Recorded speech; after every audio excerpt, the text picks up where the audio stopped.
I was not going to extend this forever war, and I was not extending a forever exit.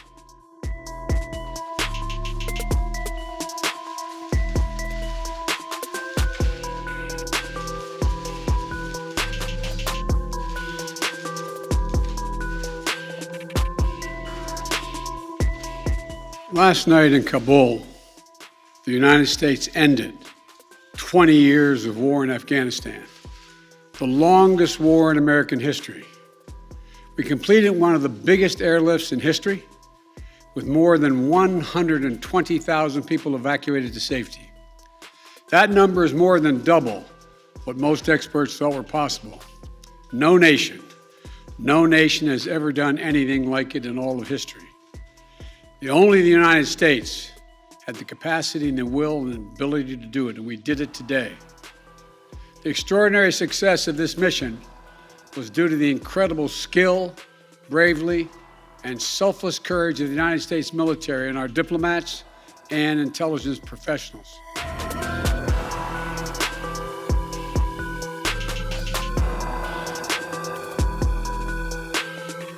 I take responsibility for the decision. Now some say we should have started mass evacuation sooner. And couldn't this have been done in a more orderly manner? I respectfully disagree. Imagine if we'd begun evacuations in June or July, bringing in thousands of American troops and evacuating more than 120,000 people in the middle of a civil war. There still would have been a rush to the airport, a breakdown in confidence and control of the government, and it still would have been a very difficult and dangerous mission. The bottom line is there is no evacuation from the end of a war that you can run without the kinds of complexities, challenges, and threats we faced. None. The Taliban has made public commitments, broadcast on television and radio across Afghanistan, on safe passage for anyone wanting to leave, including those who worked alongside Americans. We don't take them by their word alone, but by their actions. And we have leverage to make sure those commitments are met. Let me be clear. Leaving August the 31st is not due to an arbitrary deadline. It was designed to save American lives.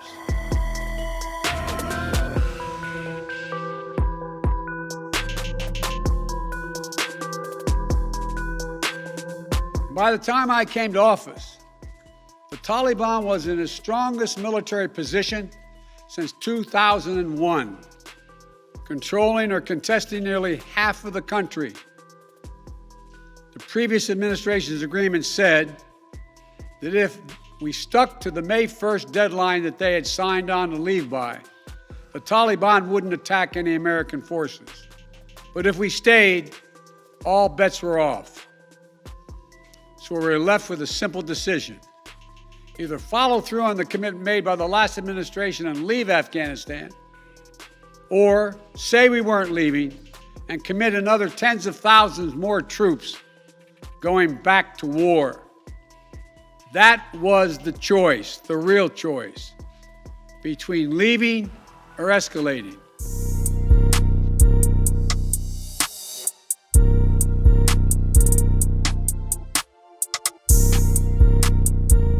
To those asking for a third decade of war in Afghanistan, I ask, what is the vital national interest?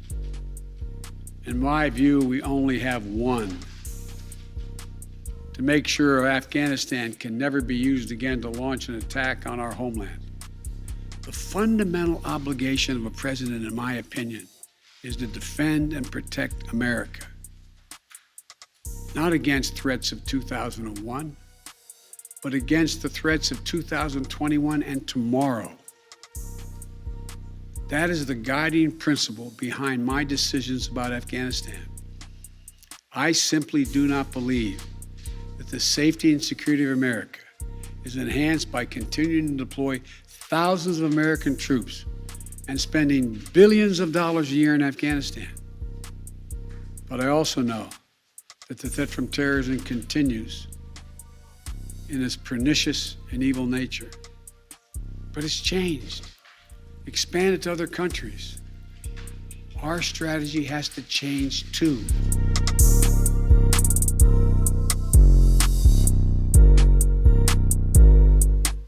And to ISIS-K, we are not done with you yet. As Commander-in-Chief, I firmly believe the best path to guard our safety and our security lies in a tough, unforgiving, targeted, precise strategy that goes after terror where it is today, not where it was 2 decades ago. That's what's in our national interest.